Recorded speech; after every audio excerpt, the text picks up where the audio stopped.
예, 자연스럽게 간병 기능 강화를 위해서는 뭐 예를 들면 인력 양성, 그다음에 그 전에 재정의 문제, 그다음에 이제 지금 또 마지막으로 논의해야 될 이제 요양병원의 이제 기능 분화, 여기 그러니까 이제 병상의 기능 분화까지 포함이 되겠죠.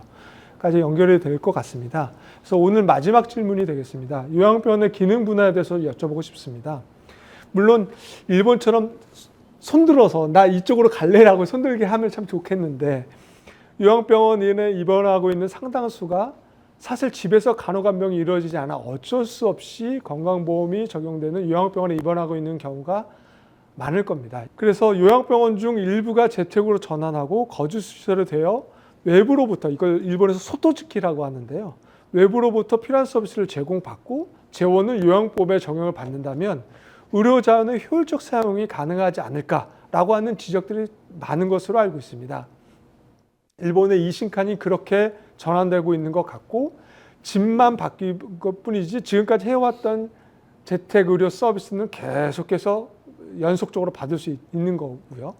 우리나라도 요양병원이 너 이신칸 같은 경우처럼 뭐 기능 전환할래라고 손들었을 때 다양한 지원을 해주면 좋을 텐데, 자, 요양병원 기능 분화에 대해서 한번 자유롭게 좀 어떤 방법이 있을지 이에 대해서 한번 좀 의견을 주셨으면 고맙겠습니다. 요양병원만의 기능 재편의 문제로 얘기하기는 좀 쉽지는 않은데 1,500개나 되는 이 전체 병원이라고 불리는 것이 3,000개인데 그중에 1,500개가 요양병원인 그런 상황이죠.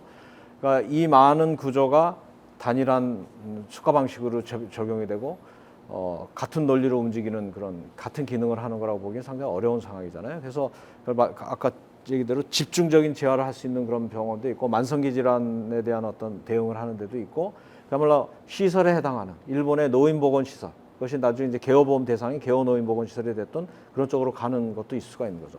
일본도 개호노인보건시설에 의사가 있기 때문에 우리가 요양병원이라고 시설의 차이는 가장 큰 건 의사잖아요. 그러니까 그런 정도에서는 우리가 지금 요양병원이 이제 의사를 가지고 있고 약 의료적인 걸 할 수 있는 그런 상황이 된 거죠. 근데 이제 우리나라에서 가장 큰 그런 발전의 한계는 그 의료 인력의 그 면허제도와 면허제도에 따른 인력의 그 기능에 대한 사회적인 부여가 굉장히 경직적으로 운영되고 있고, 더군다나 의사를 중심으로 해서 그 숫자가 부족하기 때문에 이것을 굉장히 제로섬 게임처럼 당사자들이 인식을 하고 있다는 거예요. 그래서 실제 제도 운영이 좀 더 유연하게 움직이려고 해도 법적으로 정해진 그 구조를 내세워서 상대방이 그 역할을 못하게 하는, 서로가 서로를, 의사와 간호사, 의사, 약사, 한의사, 요양보호사 서로들 그러고 있어요.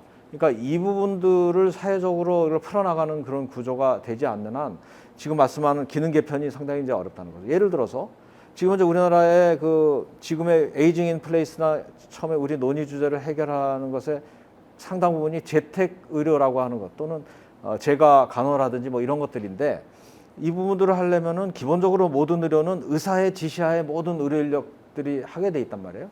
근데 의사의 지시라는 것이 당장 현장에 방문 간호할 때는 가서 다 지시를 할 수 없는 거기 때문에 기본적인 것만 해주고 결정적인 사항에 대해서는 자문을 받아서 할 수만 있으면 되는데, 지금 현재 그 부분들은 의사협회나 이런 쪽에서는 그거를 용인하려고 그러지를 않은 상황이에요. 예를 들어서 요양시설에서, 지금 요양병원이 아니라 요양시설 안에서 간호케어 유니트라고 해가지고 간호인들이 중심이 돼가지고 기본적인 간호 서비스를 제공하는 것조차도 의사들의 입장에서 볼 때는 왜 의사들이 없는데 너희들끼리 간호 인력이 이걸 하려고 하냐거든요. 물론 의사들의 인력이 충분히 공급되면 당연히 의사들이 가서 해야 되나, 의사들이 부족돼서 가지를 못하는 상황이라 그러면은 의사들에게 필요한 부분에 대한 자문을 구하면서 할 수 있는 체제를 우리가 만들어줘야 되는 그런 것이고, 그러한 시도 중에 하나가 지금 간호케어 유니트나 이런 것인데, 최상의 의료나 이거를 제공하지 못한다고 하는 것을 이유로 해서 하지 말라고 한다 그런다면은 진짜 그 간호조차도 받지 못하는 사각지대를 우리가 요양시설에다 만들고 있는 거거든요.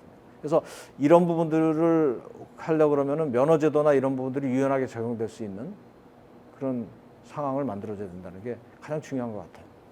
전적으로 동의합니다. 이신칸이 그렇죠. 이신칸이 네. 그래 간호 의사는 상주하지 않고 간호사들이 상주하면서 그 뭐 입주해 있는 환자들을 관리하잖아요. 뭐 그런 게 필요한데 이제 좀 더 진화하면 그 간호사들이 바깥으로 나올 수도 있는 거죠. 이 순간은 사실 요양홈이잖아요. 그게.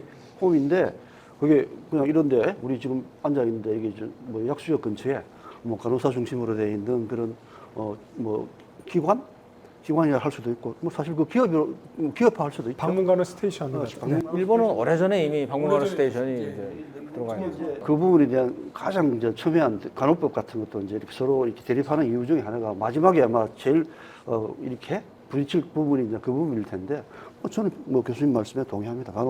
방문 간호 스테이션 같은 거 필요합니다. 필요한데 이제 의사들이 얼만큼 그에 대해서 이게 방문 간호 스테이션만 있어서 그분들이 집으로 가서 간병 그것만 안 되잖아요. 의사랑 협력을 해야 되거든요. 그러니까 서로 이게 협력 체계가 구성이 이렇게 이루어져야 되는데 이건 네 거, 이건 내 거. 이런 식의 그게 문제죠. 이제 우리가 일본을 볼 수밖에 없는 게 이제 인구 고령화 먼저 되고 있다 그랬잖아요. 재택 의료를 하는 기관들이 의원은 아예 재택 의료를 전담하는 것들이 있어요. 그리고 간호사들도 개업을 해서 자기들이 의료를 제공할 수 있습니다. 거긴 철저하게 의사들의 지휘 감독을 받게 돼 있어요. 그리고 그 부분도 똑같이 일본에서도 그것이 저 간호사들한테 갈 때 의사들이 철저하게 저항도 하고 그걸 컨트롤했어요. 그래서 지금도 절대 근본적으로 의사들의 지식 감독이 없이는 못하는 구조를 갖고 있어요. 계속 감시도 하고 그런 구조를 갖고 있습니다. 그래서 제가 말씀드리는 게 의사들의 그 전문성이 없이도 할 수 있다는 얘기를 절대 드리는 것이 아니고 지금처럼 그걸 경직하게 아무것도 못하게 만들어 놓는 구조라면 새로운 제도로의 변혁이라든지 이렇게 발전하고 변화하는 그런 상황의 발전이 어려운 거죠. 대면 진료에 대한 장기 요양보험에서 방문 간호를 처음에 시작하려면 A라는 환자에 대해서 처음에 시작하려고 그러면 그 의사의 방문 간호 지시서가 반드시 있어야 됩니다. 그렇죠. 거기서 출발하면 되는 거죠. 당연히 일본도 그렇죠. 그러니까 그걸 조금 더 확대하면 뭐 지금도 이미 하고 있잖아요. 조금 다른 얘기를 드리면, 그러니까 우리가 이제 앞에 했던 얘기, 어떤 얘기를 했냐면 돈을 적게 쓰는 게 아니라 비효율적으로 쓰고 있다 이런 얘기를 했습니다. 우리나라의 요양병원과 요양원의 병상 수가 뭐 거의 이제 50만에 육박하는데 실제로 그 요양원이나 요양병원에 입원해야 될 노인이 얼마나 되느냐 하면 그거의 절반밖에 되지 않거든요.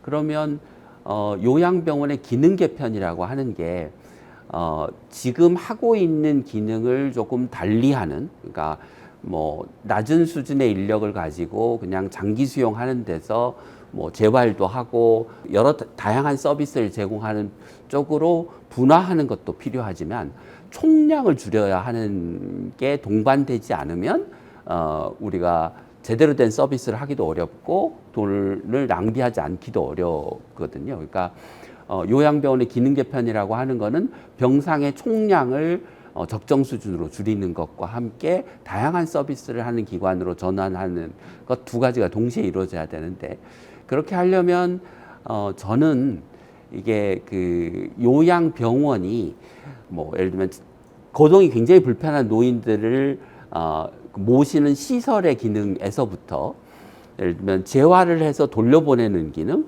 또는 방문 서비스를 하는 기관까지 포괄적인 스펙트럼의 서비스를 제공하면서 동시에 자기가 돌보는 노인의 그 전체 돌봄 서비스를 정해진 재원의 범위 내에서 관리하는 방식으로 전환해야 된다고 생각합니다. 그러니까 기술적인 용어를 쓰면 현재 행위별 수가 방식에서 그 우리가 책임 의료 방식과 같은 형태가 요양병원과 요양원에도 도입돼야 기능 전환과 함께 병상의 총량을 감소시키는 게 실질적으로 가능해진다. 이제 일본 얘기를 이제 많이 그 참고를 하시는데, 돌봄 얘기를 할 때 일본이 굉장히 미시적으로는 우리가 배워야 될 점들이 굉장히 많은 나라인데, 거시적으로 보면 일본의 요양병원, 요양원의 병상도 우리나라만큼 많고 재정 지출이 그래서 그 줄어들지 않고 있습니다. 그런데 뭐 우리나라에 비해서는 노인의 상황이 낮긴 하지만 여전히 시설에서의 노인들의 그 문제는 여전히 심각한 상황으로 계속 남아 있거든요. 그러니까 저는 그 미시적으로는 일본에서 좀 배워오고 대신 거시적으로는 이 재정의 총량을 통제할 수 있고 공급자가 개별 서비스를 제공하는 기능에 막 그치는 것이 아니라 노인의 돌봄 전체를, 노인의 삶 전체를 책임지는 역할을 하는 방식으로 전환되어야 이게 구조 개편이 가능하다라고 생각합니다. 네.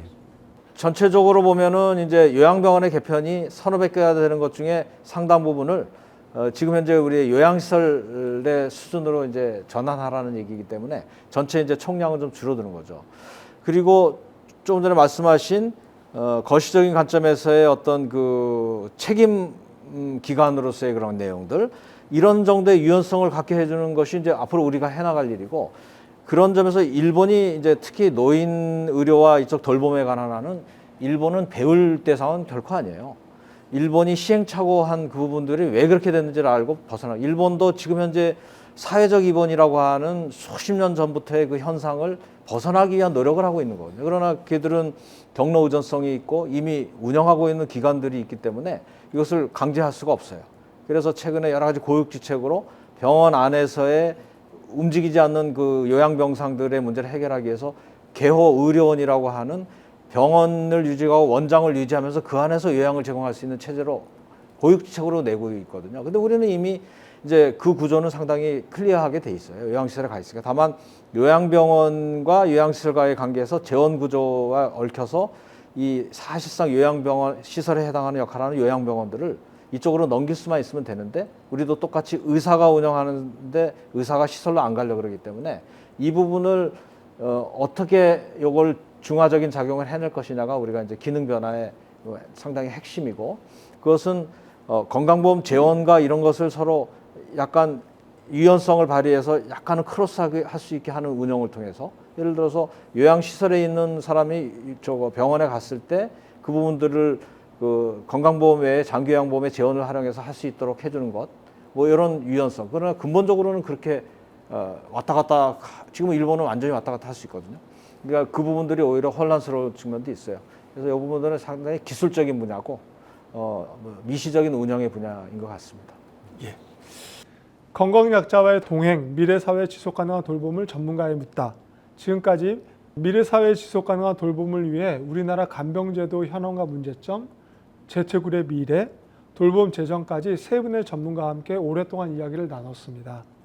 초고령 사회를 맞아 지속 가능한 돌봄에 대한 큰 반향을 논의하는 뜻깊은 시간이 아니었나 생각됩니다. 끝으로 오늘 출연하신 세 분의 소감과 지속 가능한 돌봄에 대해서 마지막으로 강조하고 싶은 부분에 대해서 말씀을 듣도록 하겠습니다. 저는 크게 보면 요양하고 의료, 돌봄과 의료, 요양, 돌봄, 의료가 결합하는 방식으로 어쨌든 가야 되고, 그게 이제 그렇게 하려면 이제 재원은 건강보험하고 장기요양보험이 아까 교수님 말씀하신 대로 환자를 중심으로 했어요. 건강보험이 필요하면 건강보험, 장기요양보험이 장기요양보험, 그다음에 아까 노인돌봄, 그다음에 또 다른 재택의료, 이런 것들이 환자를 중심으로 이루어지는 방식으로 장기적으로 큰 그림을 그려서 나가야 되고, 그 큰 그림을 그리기 위해서 가장 필요한 것은 건강보험의 재정의 지속 가능성이고, 재정의 지속 가능성을 위해서는 저는 지금이라도 조금씩 우리가 먹는 이 설탕에 건강보험 재원을 조금씩 서서히 이렇게 늘려나가는 새로운 재원을 확보하는 것도 필요하다고 생각합니다. 그래서 양도소득에 대해서도 보험료를 부과하는 방안도 있을 수 있고요. 어쨌든 그게 검토를 해서 재원을 재원의 풀을 좀 더 넓힐 필요가 있고, 그 다음에 건강보험 부담에 있어서 그렇게 하려면 지역가입자의 재산보험료를 갖다가 더 낮춰서 형평성을 높여야 된다고 생각합니다. 그 다음에 마지막에 필요한 것은 이 큰 그림을 그릴 수 있는 거버넌스가 필요한데, 그게 사회보장위원회가 되든 아니면 국회에서 하든 간에, 아니면 아까 말씀하신 일본식으로 무슨 계획위원회를 만들든 간에 그런 장치가 필요하다고 생각합니다. 네, 감사합니다. 건강보험과 우리가 그 장기요양보험도 있고 재원 면에서 그 요양병원이 있고 요양시설이 있고 의료 공급자 면에서 다양한 그 구조가 돼 있는데, 사실 그 모든 것을 필요로 하는 그 대상자들은 노인을 중심으로 해서 의료 수요와 돌봄 수요까지 복합적인 수요를 동시에 한 몸에 안고 있어요. 근데 그들의 수요는 그것을 딱딱 구분해낼 수 없는 거죠.